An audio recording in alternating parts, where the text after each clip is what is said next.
नमस्कार, मैं शालिनी और आप देख रहे हैं द न्यूज 15। चलिए नजर डालते हैं आज की 15 बड़ी खबरों पर। बांग्लादेश की जेल में हिंदू संत चिन्मय कृष्ण दास पिछले 1 महीने से ज्यादा के समय से बंद हैं। उनकी जमानत पर चिटगांव मेट्रोपॉलिटन सत्र न्यायाधीश की अदालत में सुनवाई हुई, लेकिन कोर्ट ने उनकी जमानत खारिज कर दी है। कोर्ट में इस मामले को लेकर 30 मिनट तक सुनवाई हुई, जिसमें कोर्ट ने दोनों पक्षों को सुना। मतलब साफ है कि चिन्मय दास को अभी और समय जेल में ही बिताना होगा। इससे पहले 11 दिसंबर को एक बांग्लादेश की अदालत ने दास की प्रारंभिक जमानत याचिका को प्रक्रिया में खामी के कारण खारिज कर दिया था। आरिफ मोहम्मद खान ने गुरुवार बिहार के 42वें गवर्नर के रूप में शपथ ली है। उन्हें पटना हाई कोर्ट के मुख्य न्यायाधीश विनोद चंद्रन ने पद और गोपनीयता की शपथ दिलाई है। इससे पहले आरिफ मोहम्मद खान केरल के राज्यपाल थे।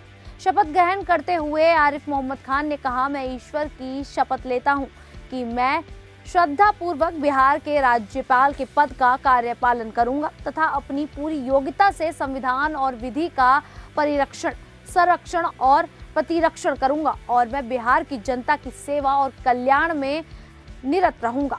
शपथ ग्रहण से पहले राज्यपाल आरिफ मोहम्मद खान ने पटना के वांस घाट पर जाकर देश के पूर्व प्रधानमंत्री डॉक्टर राजेंद्र प्रसाद को श्रद्धांजलि दी। उन्होंने कहा, आज मेरा शपथ ग्रहण है और ये लोग हैं जिनकी वजह से हम आजाद हुए हैं, तो इन्हें याद करना जरूरी है। आप सांसद संजय सिंह ने अमित मालवीय और बीजेपी सांसद मनोज तिवारी को मानहानि का लीगल नोटिस भेजा है। बीजेपी ने संजय सिंह की पत्नी अनीता सिंह पर वोटर लिस्ट में गड़बड़ी का आरोप लगाया था। इसे लेकर संजय सिंह ने कहा, मेरी पत्नी अनीता सिंह के वोट के मामले में भाजपा के इन दोनों नेताओं ने गलत जानकारी देकर मेरी छवि खराब करने की कोशिश की है। आप सांसद ने कहा कि इन लोगों ने प्रचार किया है कि अनीता सिंह का वोट सुल्तानपुर में बना हुआ है, जबकि सच्चाई ये है कि अनीता सिंह का वोट दिल्ली में बना हुआ है और वह पिछले लोकसभा चुनाव में दिल्ली में वोट डाल चुकी हैं।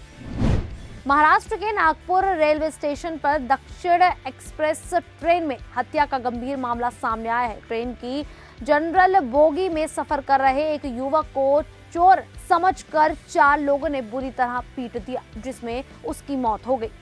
इस मामले में जीआरपी ने 4 आरोपियों को हिरासत में लिया है। जानकारी के मुताबिक दक्षिण एक्सप्रेस हैदराबाद से दिल्ली की ओर जा रही थी। यह घटना नागपुर रेलवे स्टेशन के पास ट्रेन की जनरल बोगी में हुई। ट्रेन में सफर कर रहे लोगों ने युवक को मोबाइल चोर समझकर उसकी पिटाई कर दी, जिसमें उसकी मौत हो गई। यह घटना गुरुवार सुबह 9:15 पर हुई। मृतक यात्री का नाम शशांक राम सिंह राज बताया जा रहा है। उसके शव को पोस्टमार्टम के लिए भेज दिया गया है।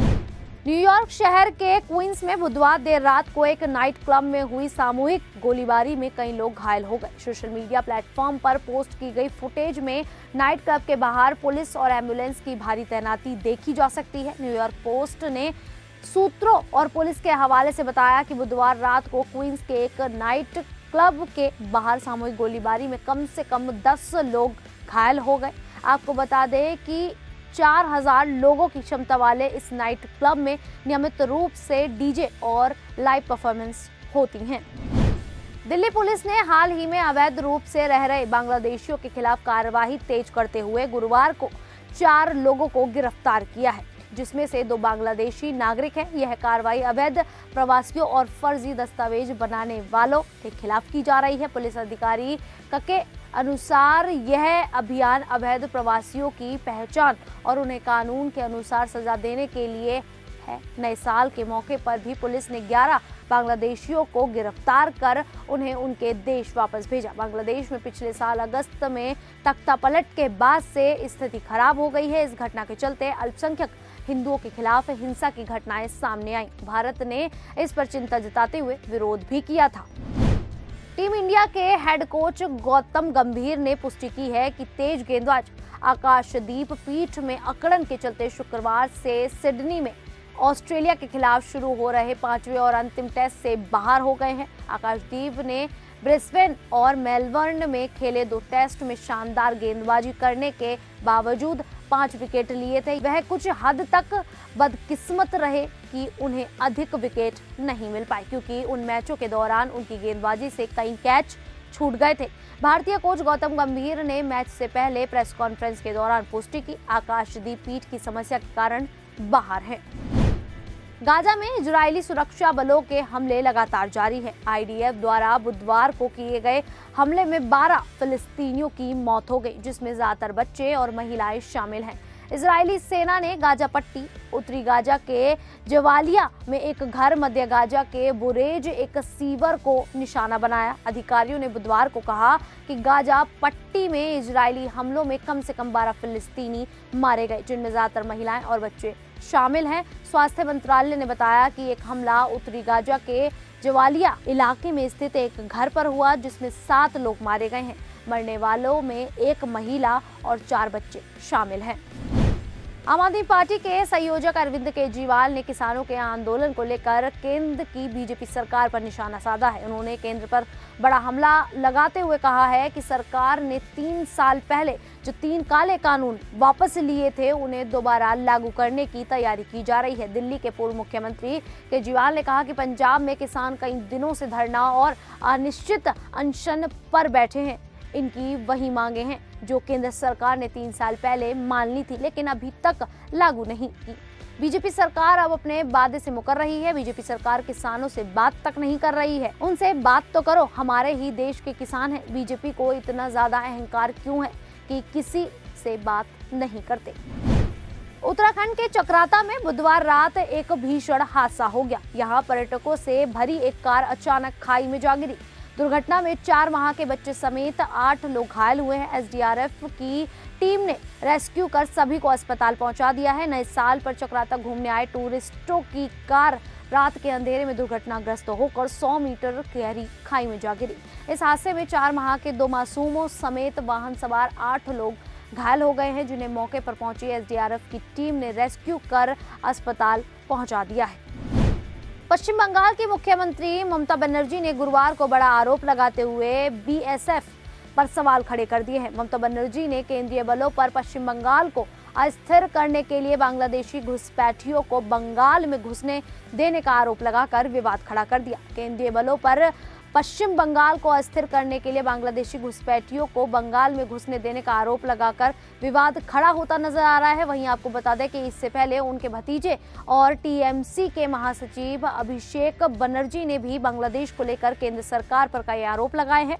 ममता बनर्जी ने इसे केंद्र की नापाक योजना बताते हुए आरोप लगाया कि बांग्लादेश सीमा की रक्षा करने वाली बीएसएफ बंगाल में घुसपैठ की अनुमति दे रही है और महिलाओं पर अत्याचार भी कर रही है।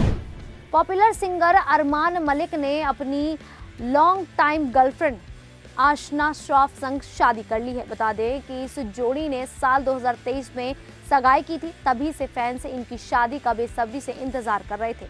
अब शादी के बाद अरमान मलिक आशना श्रॉफ की शादी की तस्वीरें सोशल मीडिया पर जमकर वायरल हो रही हैं। ऐसे में फैंस इस नव विवाहित जोड़े को शुभकामनाएं देने से बिल्कुल भी पीछे नहीं हट रहे हैं। बता दें कि सिंगर अरमान मलिक की पत्नी आशना श्रॉफ एक यूट्यूबर और ब्लॉगर हैं। वह सोशल मीडिया पर काफी फेमस हैं और फैशन से जुड़े ब्लॉग बनाती हैं। सोशल मीडिया पर आशना के करीब 1 मिलियन से ज्यादा फॉलोअर्स हैं। प्रधानमंत्री नरेंद्र मोदी दिल्ली विधानसभा चुनाव का बिगुल शुक्रवार को फूकेंगे। रोहिणी के जापानी पार्क में पीएम रैली को संबोधित करेंगे और दिल्ली के विकास की कार्य योजना पेश करते हुए 4,500 करोड़ रुपए की कई परियोजनाओं की सौगात देंगे। वहीं प्रधानमंत्री की दूसरी रैली 5 जनवरी को पूर्वी दिल्ली के सीबीडी ग्राउंड में प्रस्तावित है। इस मौके पर प्रधानमंत्री दिल्ली मेट्रो के फेज 4 के तहत रिठाला नरेला कोंडली लाइन का शिलान्यास और दिल्ली सहारनपुर नेशनल हाईवे के शुभारंभ के साथ ही दिल्ली को जाम व प्रदूषण मुक्त करने के लिए 4 मुख्य प्रोजेक्ट से अवगत कराएंगे। भाजपा जनसभाओं में भारी भीड़ जुटाने की तैयारी में जुट गई है। युवा एवं खेल मंत्रालय ने उन एथलीटों की सूची जारी कर दी है जिन्हें खेल रत्न से सम्मानित किया जाएगा। मनु भाकर, डी गुकेश के अलावा प्रवीण कुमार को भी मेजर ध्यानचंद खेल रत्न पुरस्कार से सम्मानित किया जाएगा। पेरिस ओलंपिक्स 2024 में अपनी कप्तानी में हॉकी टीम को ब्रॉन्ज मेडल जिताने वाले हरमनप्रीत सिंह को भी खेल रत्न मिलेगा। इन एथलीटों का सम्मान समारोह 17 जनवरी 2025 को राष्ट्रपति भवन में दोपहर 11 बजे शुरू होगा। समितियों द्वारा की गई सिफारिश के आधार पर मनु भाकर, डी कुकेश, हरमनप्रीत सिंह और पैरा एथलीट प्रवीण कुमार को सरकार ने खेल रत्न से सम्मानित करने का निर्णय लिया है। बिहार के पूर्व मुख्यमंत्री और आज सुप्रीमो लालू प्रसाद यादव ने नीतीश कुमार को महागठबंधन में वापस आने का ऑफर दे दिया है। नए साल के मौके पर लालू यादव ने कहा है कि उनके दरवाजे मुख्यमंत्री नीतीश कुमार के लिए खुले हैं और वह चाहें तो साथ आ सकते हैं। लालू यादव ने यह भी कहा कि नीतीश कुमार भले ही भाग जाते हैं, लेकिन हमने उन्हें माफ कर दिया है। वहीं बिहार के मुख्यमंत्री नीतीश कुमार ने लालू यादव के ऑफर को खारिज कर दिया है। नीतीश कुमार ने लालू के बयान पर कहा, क्या बोल रहे हैं, छोड़िए ना। फिलहाल के लिए इतना ही। कल फिर हाजिर होंगे ऐसी ही 15 बड़ी खबरों के साथ। तब तक के लिए देखते रहिए द न्यूज़ 15।